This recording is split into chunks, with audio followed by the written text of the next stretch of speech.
ప్రేక్షకులందరికీ నమస్కారం. ప్రస్తుతం మన స్టూడియోలో ప్రముఖ తంత్ర జ్యోతిష్యులు, జ్యోతిషరత్న, జ్యోతిష సామ్రాట్ చింతా రుక్మాన్ గదరావు గారు మనతో ఉన్నారు. గురువుగారితో మాట్లాడేద్దాం. నమస్కారం గురుగారు. మాతృదేవోభవ, పితృదేవోభవ, ఆచార్య దేవోభవ. గురుగారు, జూన్ మాసంలో కుంభరాశి వారి పరిస్థితి ఓవరాల్గా నెలంతా ఎలా ఉండబోతుంది? ఎలాంటి జాగ్రత్తలు, ఎలాంటి పరిహారాలు చేసుకోవాలి గురుగారు కుంభరాశి వాళ్ళు? కుంభరాశి వాళ్ళు అంటేనే కుంభము అంటే ఒక కలశము లేదా కుండ. మరి ఈ ఆలయానికి ఎక్కడైనా కుంభాభిషేకం చేస్తారు, అదే ప్రధానమైనటువంటి వేడుక, ఆలయ కుంభాభిషేకము. అదేవిధంగా ఏనుగు కుంభస్థలము, ఇవన్నీ కుంభరాశి వాళ్లకు కనెక్టివిటీ ప్రదేశాలు. ఏనుగు కుంభస్థలము, ఆలయ కుంభాభిషేకము, అదేవిధంగా ఒక కుంభము. పూర్వకాలంలో కుండలు ఎక్కువ, మట్టి పాత్రలు. కుండ అంటేనే కుంభము, అంటే అంతటిని ఒక చోట చేర్చేదని అర్థం. అదేవిధంగా ఈ కుంభము అనేటువంటి పేరుతో ఒక ఆలయం ఉంది, కుంభకోణంలో ఆది కుంభేశ్వర స్వామి. అంటే ఈ రాశి వాళ్ళు చాలా సీక్రెట్ పర్సన్స్. అంత ఈజీగా ఎవరికి ఏం చెప్పరు. ఋషులు, మౌనంగా ఉన్నవాళ్ళు, తమలో తామే మాట్లాడుకునే వాళ్ళు, తమలో తామే లెక్కలేసుకునే వాళ్ళంతా ఈ కుంభరాశి వాళ్ళు. అంత అవుట్ కాదు, ఎనర్జీ అవుట్ కాదు, కానీ ఎనర్జీ బ్రహ్మాండంగా ఉంటుంది. వీళ్ళకి వచ్చిన సమస్య ఏమంటే ఇంట్లో చెప్పకుండా చేస్తారు. వివాహం అయిన తర్వాత కావచ్చు, కాకముందు కూడా కావచ్చు. దానివల్ల సమస్యలు వస్తాయి, నష్టాలు అయితే ఖచ్చితంగా వస్తాయి. వీళ్ళని ఏమర్చే వాళ్ళు కూడా ఉంటారు, వాళ్ళ దగ్గర ఏమరిపోతారు. దాన్ని కూడా ఎవరికి చెప్పరు. లాభాలు వచ్చినా చెప్పరు, నష్టాలు వచ్చినా చెప్పరు. కానీ ఎంతున్నా ఇంట్లో తెలిసిపోతుంది. వాళ్ళు ఎంత గట్టిగా ఉన్నా కూడా పెద్దగా చెప్పరు. అది వీళ్ళకు మైనస్ అని చెప్పచ్చు. శక్తిని అంతా లోపల పెట్టుకోవడం గొప్ప లక్షణం. అది ఇంకా ఇతరుల వల్ల కాదు. అది ఏదైనా ఒక సంతోషాన్ని ఉన్నదానికన్నా రెట్టింపుగా అందరూ పంచుకుంటారు అందరి దగ్గర. వీళ్ళు అంత పంచుకోరు. ఓకే, వచ్చింది సంతోషమే, అంతే. ఓకే, దానికి సెలబ్రేట్ చేసేసినంత ఎగిరి గంతేసినంత చేయరు వీళ్ళు. టూ మచ్ ఎగ్జైట్ అవ్వరు, చేయరు. తర్వాత వీళ్ళు ఎవరికి చెప్పకుండా ఏదో సంపాదించాలని, ఎంతో దాచిపెట్టాలని ఎన్నో ప్రయత్నాలు చేస్తుంటారు రహస్యంగానే. మనం దాచిపెట్టిన మన సంపాదించి ఒకరికి ఏం చెప్పేది, ఒకరికి చెప్పి మనం ఏం చేసేది? మనకు అవసరం మనం చేసుకుంటున్నాము. నష్టమైన మంది, లాభమైన మంది, ఒకరికి ఏం చెప్పేది? రమణ మహర్షి ఉన్నారు అరుణాచలంలో. ఆయన అసలు మాట్లాడడం లేదు. ఎప్పుడో ఒకప్పుడు నీ గురించి నువ్వు తెలుసుకో, నిన్ను నువ్వు తెలుసుకో, నేను అనేదానికి అర్థం తెలుసుకో అని చెప్పి ఆయన మహర్షి చెప్పాడు. అని మాట్లాడాల్సిన అవసరం లేదు అనే దాంతో మాట్లాడకనే మనం గొప్ప స్థాయికి వెళ్ళొచ్చినట్టు నిరూపించుకున్నటువంటి రాశి కుంభరాశి. ఇక్కడ ఏ రాశి మనం తక్కువ చేయలేము, చేయకూడదు కూడా. కానీ అక్కడ కొన్ని గొప్ప లక్షణాలు ఉంటాయి, అవే ఇప్పుడు పరిస్థితులకు మైనస్ అవుతాయి. దాన్ని వీళ్ళు సరిదిద్దుకుంటే చాలు. ఈ ఆది కుంభేశ్వర స్వామి ఆలయ దర్శనం చేసుకుంటే కుంభరాశి యాక్టివేట్ అయిపోతుంది. అది ఏలినాటి శని ఉండి, గురుబలం లేకపోని, ఇంకేమన్నా కానీ ఆది కుంభేశ్వర స్వామి ఆలయానికి వెళ్ళొస్తే కుంభరాశి యాక్టివేట్ అవుతుంది. ఏనుగు కుంభస్థలం పైన ఊరేగుతున్న దేవతా ఉత్సవాన్ని పోయి పాల్గొంటే వీళ్ళు ఈ రాశి వాళ్ళు యాక్టివేట్ అయిపోతారు. అదేవిధంగా ఆలయ కుంభాభిషేకాలు జరుగుతుంటాయి. ఎక్కడ ఏ ఆలయానికైనా సరే ఆ ఫంక్షన్లో వీళ్ళు పాల్గొని ఆ కలశంలో నీళ్లు చల్లుతారు. చల్లించుకుంటే వీళ్ళు యాక్టివేట్ అయిపోతారు. వర్షం పడేటప్పుడు కుండలు, కుంభము కదా, పెట్టి ఆ నీళ్ళు సేవ్ అవుతాయి. దాన్ని పెట్టుకుని వీళ్ళు తాగుతుంటే యాక్టివేట్ అయిపోతారు. ఈజీ పరిహారం. దశలు, భుక్తులు దేంతో సంబంధం లేదు. వీళ్ళ రాశి యాక్టివేట్ కావాలి, వీళ్ళు యాక్టివేట్ కావాలి. ఓకే.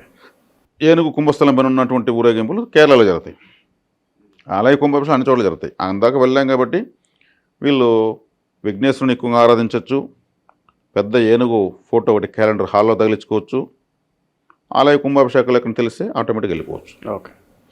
ఇప్పుడు ప్రస్తుతం వీళ్ళకు ఈ నెల, ఈ జూన్ మాసంలో, ఈ సంవత్సరం 2025లో శని భగవానుడు వీళ్ళకు రాశాధిపతి ద్వితీయంలో ఉన్నాడు. వీళ్ళకు ద్వితీయాధిపతి పంచమంలో ఉన్నాడు. అదేవిధంగా రాహుకేతు, రాహు జన్మంలోకి వచ్చాడు, కేతు సప్తమంలోకి వచ్చాడు.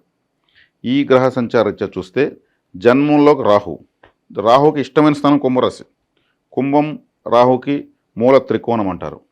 అంటే మిథున, తులా, కుంభాలు ఒకదానికి ఒకటి 5వ స్థానంలో ఉంటాయి.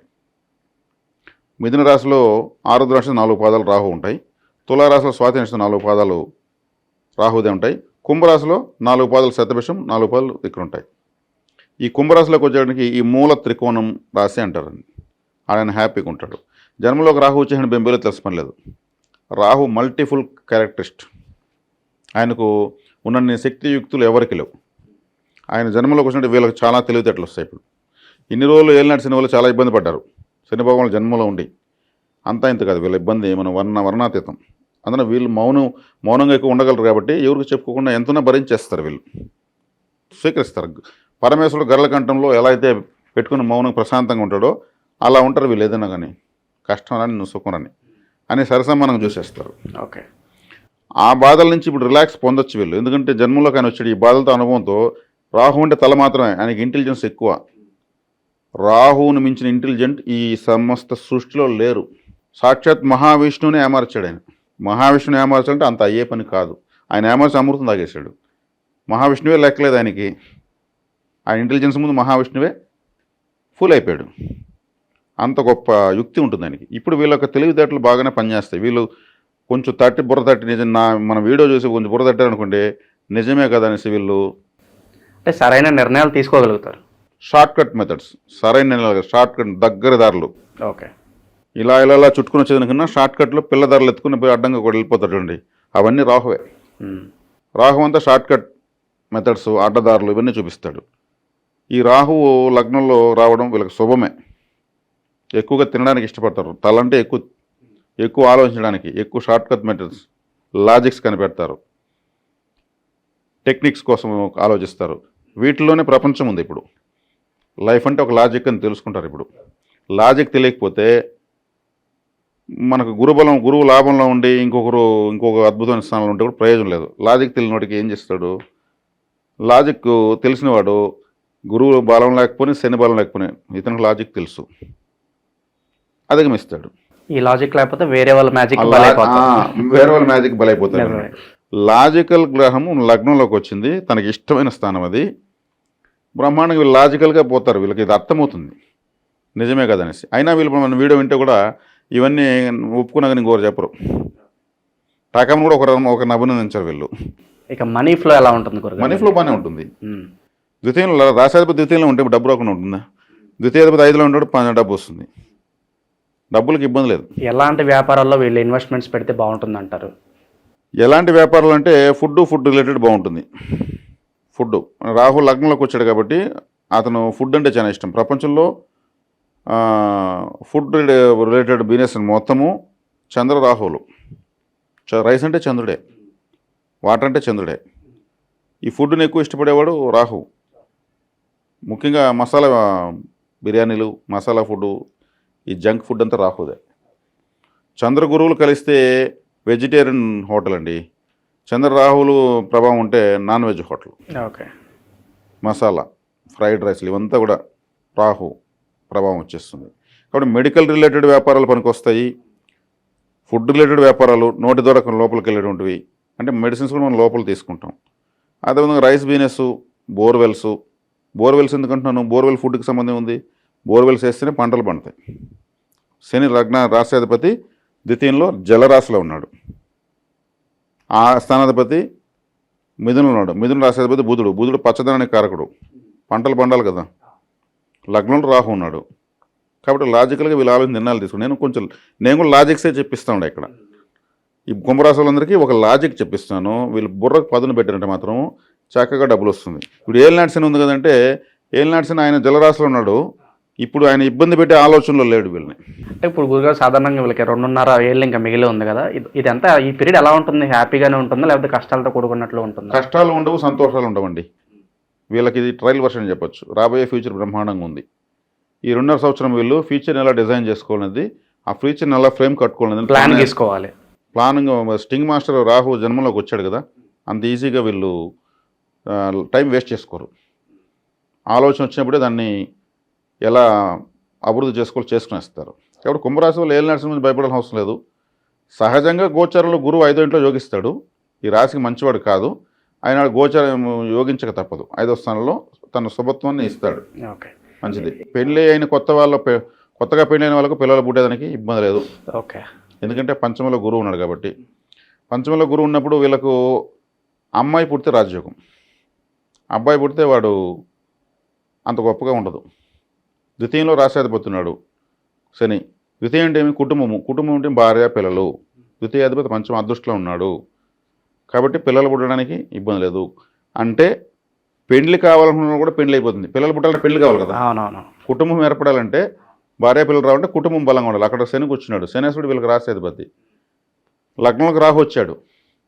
రాహు వచ్చాడంటే పెండ్లి కాదు కదా, అది ఏం కావాలని అవుతుంది వీళ్ళు తలుచుకున్నది, అది కంప్లీట్ చేస్తారు.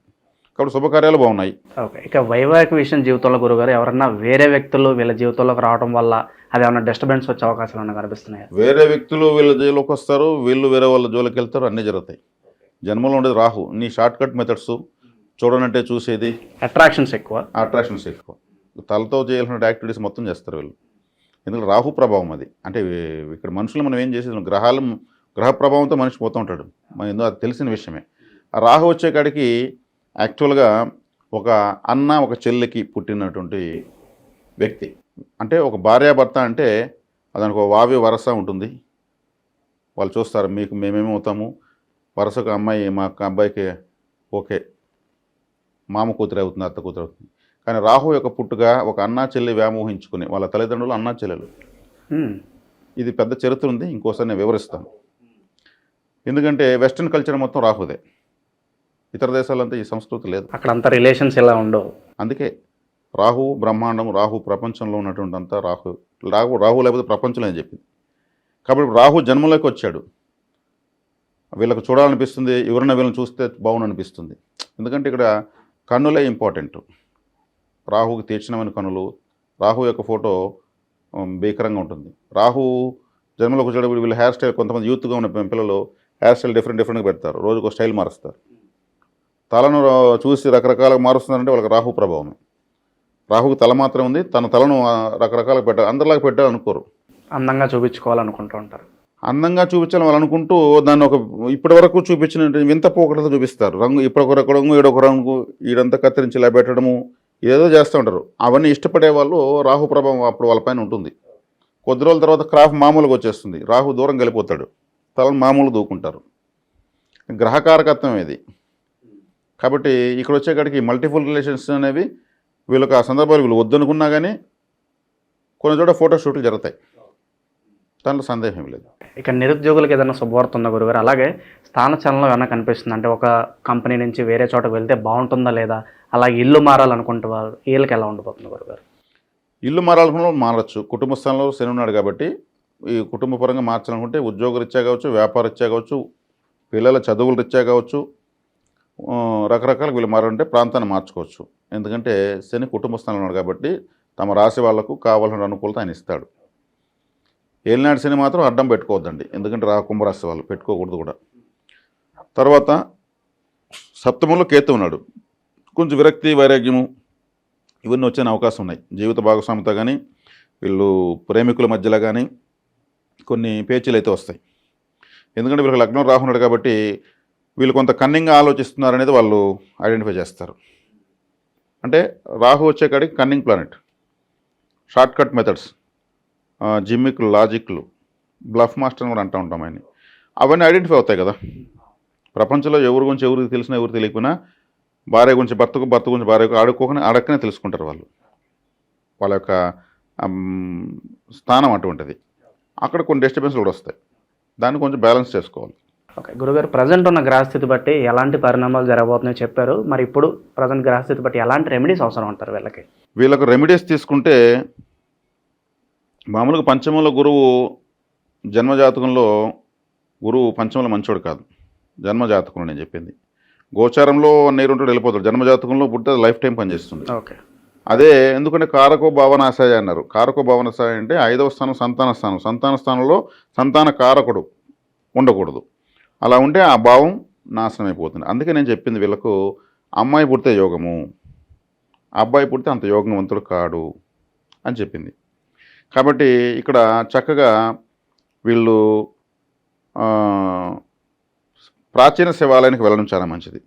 ప్రాచీన శివాలయానికి ఎందుకు? భార్య పిల్లలతో ఉన్న ఏకైక దేవుడు శివుడు మాత్రమే. ఫ్యామిలీ ఫోటో ఆయన తప్పితే ఎవరికి ఉండదు. ఇప్పుడు పంచమ స్థానంలో గురువు ఉన్నాడు. వీళ్ళ సంతాన ప్రాప్తి, సంతానం ఉన్నవాళ్ళు బాగా అభివృద్ధి చెందాలన్నా అక్కడ కారకుడు, సంతానకారకుడు ఉన్నాడు కాబట్టి సంతాన విషయంలో కన్ఫ్యూజన్స్ వస్తాయి. ఆ విషయం చాలామందికి తెలియదు, నాకు తెలియదు కానీ. కాబట్టి ప్రాచీన శివాలయానికి వెళ్ళడం, కుటుంబ స్థానంలో శని ఉండడము, లగ్నంలో రాహు ఉండడము, ఈ కాంబినేషన్ వల్ల ప్రాచీన శివాలయం 1కి 3 సార్లు ఎందుకుంటున్నానంటే కొన్ని వేల సంవత్సరాలుగా, కొన్ని లక్షల సార్లు విశేషమైన అభిషేకాలు జరిగి విశేషం మన ఆ శక్తి విడుదల అవుతూ ఉంటుంది ఆ శివలింగం నుంచి. ఆ బ్రీతింగ్లోకి వీళ్ళు వెళ్తే వీళ్ళకంతా కూడా బ్యాలెన్స్ అవుతుంది పరిస్థితి. అది చక్కటి పరిష్కారం వీళ్ళకి. ఓవరాల్గా జూన్ మాసంలో కుంభరాశి వాళ్ళకి ఎలా ఉంటుంది, ఎలాంటి రెమెడీస్ చేసుకోవాలి, చాలా బాగా వివరించారు గురుగారు. ధన్యవాదాలు. ధన్యవాదాలు.